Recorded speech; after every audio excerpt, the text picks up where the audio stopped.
کیا آپ جانتے ہیں کہ ارطغرل غازی نے ہی دنیا کی سب سے طاقتور سلطنت کی بنیاد رکھی تھی؟ اس نے اپنے 2000 ساتھیوں کی مدد سے ایک ایسی حکومت قائم کی جو 700 سالوں تک پوری دنیا پر راج کرتی رہی۔ اس کی نسلوں میں پیدا ہونے والے سلطان محمد فاتح نے ہی دنیا کی سب سے بڑی توپ ایجاد کی تھی۔ ارطغرل کے ذریعے استھاپت کی گئی سلطنت عثمانیہ نے دنیا کو سب سے زیادہ ویگیانک اور ڈاکٹر دیے۔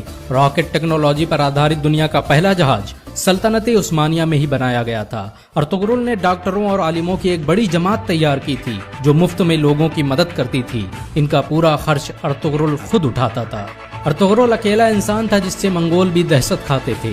13ویں صدی عیسوی میں جب منگولوں نے مسلمانوں کے سارے بڑے شہر تباہ کر دیے تو ارطغرل نے سوغوت میں دنیا کی سب سے طاقتور سلطنت کی بنیاد رکھی۔ ارطغرل کائی قبیلے کے مشہور شاسک سلیمان شاہ کا بیٹا تھا۔ سلیمان شاہ اوغوز کی نسلوں سے تھے جنہوں نے چین سے بھاگ کر ایران اور شام میں پناہ لی تھی۔ آپ کو یہ جان کر حیرانی ہوگی کہ چین میں آج جن اوئیگر مسلمانوں پر ظلم ہو رہا ہے وہ اوغوز کی نسلوں اور ارطغرل کے خاندان سے تعلق رکھتے ہیں۔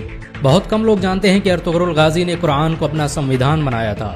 اس کی حکومت میں سود اور بیاج کے استعمال پر سخت مناہی تھی، یہاں تک کہ یہودی اور عیسائی بھی اسلامی قانون کے مطابق تجارت کرتے تھے۔ ارطغرل جب اناطولیہ میں داخل ہوا تو صلیبیوں نے مسلمانوں کے خلاف جنگ چھیڑ رکھی تھی۔ دوسری طرف منگول بغداد کے 10 لاکھ مسلمانوں کا قتل کر چکے تھے، لیکن ارطغرل کے آنے کے بعد اچانک اناطولیہ سمیت وشو کا نقشہ ہی بدل گیا۔ ارطغرل کی شجاعت اور ہمت سے دشمن بھی کانپتے تھے۔ اس نے اپنے چند ساتھیوں کی مدد سے چنگیز خان کی فوجوں کو گھٹنے ٹیکنے پر مجبور کر دیا۔ صلیبیوں اور منگولوں کے خلاف ارطغرل کے جذبے کو دیکھتے ہوئے سلجوقی سلطان علاؤالدین کیقوباد نے اسے انکارا کی زمینوں کا مالک بنا دیا۔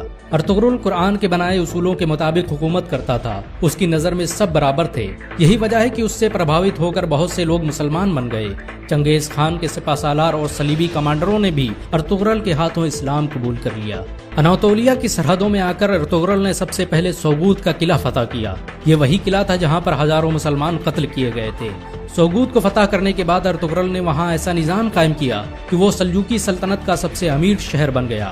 اس کی حکومت میں یورپ کی ایک بڑی آبادی ویاپار کرنے سوغوت آتی تھی۔ ارطغرل بڑا ہی انصاف پسند تھا۔ اس کی تلوار ہمیشہ میان سے باہر رہتی تھی۔ سلجوقی سلطنت کے خلاف سازش رچنے والے سعد الدین کوپک سے لے کر کمانڈر ڈریگوس کو اس نے سرعام قتل کر دیا تھا۔ ارطغرل نے جس سلطنت کی بنیاد رکھی اس نے ماتر 100 سال کے اندر ہی آدھی دنیا کو فتح کر لیا۔ اس سلطنت کی سرحدیں ایشیا سے لے کر یورپ اور افریقہ تک پھیلی ہوئی تھی، یہاں تک کہ پورا بھومدھیہ ساگر خلافت عثمانیہ کے قبضے میں تھا۔ 17ویں صدی عیسوی تک دنیا کی آدھی دولت سلطنت عثمانیہ کے قبضے میں تھی۔ جاپان، روس اور فرانس جیسے دیش ترکی کی خلافت عثمانیہ سے قرضے لیتے تھے۔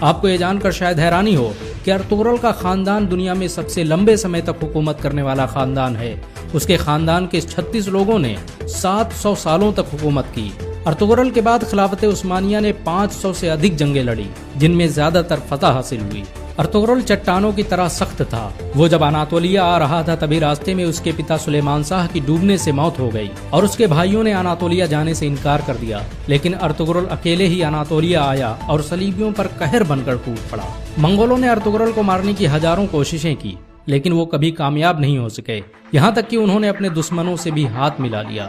بہت کم لوگ جانتے ہیں کہ صلیبی مسجد اقصی اور مسجد الحرام کو شہید کرنا چاہتے تھے، لیکن ارطغرل نے مسلمانوں کو متحد کر کے ان کے منصوبوں کو خاک میں ملا دیا۔ آپ کو یہ جان کر حیرانی ہوگی کہ یہودی 13ویں صدی عیسوی میں ہی اسرائیل دیش کی استھاپنا کرنا چاہتے تھے اور اس کے لیے انہوں نے مسلم دیشوں کو ختم کرنے کی سازشیں بھی رچی تھیں، لیکن ارطغرل کی وجہ سے ان کے سارے منصوبے فیل ہو گئے، کیونکہ جب سلجوقی سلطنت کو ختم کیا گیا تو ارطغرل نے اپنی حکومت کا اعلان کر دیا۔ 1923 میں جب ترکی کی خلافت عثمانیہ کا انت ہوا تو دستاویزوں سے پتہ چلا کہ خلافت عثمانیہ کو ختم کرنے کے لیے کئی 100 سالوں سے سازشیں کی جا رہی تھی، یہاں تک کہ بہت سے یہودی مسلمانوں کے بھیس میں مسجدوں میں امامت کرتے تھے تاکہ مسلمانوں کے دلوں سے خلافت کی اہمیت نکالی جا سکے۔ ارطغرل نے سلجوقی شہزادی حلیمہ سلطان سے شادی کی تھی۔ اس کے دوسرے بیٹے عثمان کے نام پر ہی اس سلطنت کا نام خلافت عثمانیہ رکھا گیا۔ ارطغرل کے بیٹے عثمان نے جب ترکی میں عثمانی کرنسی کی شروعات کی تو اس پر چھپنے والا پہلا نام ارطغرل غازی کا تھا۔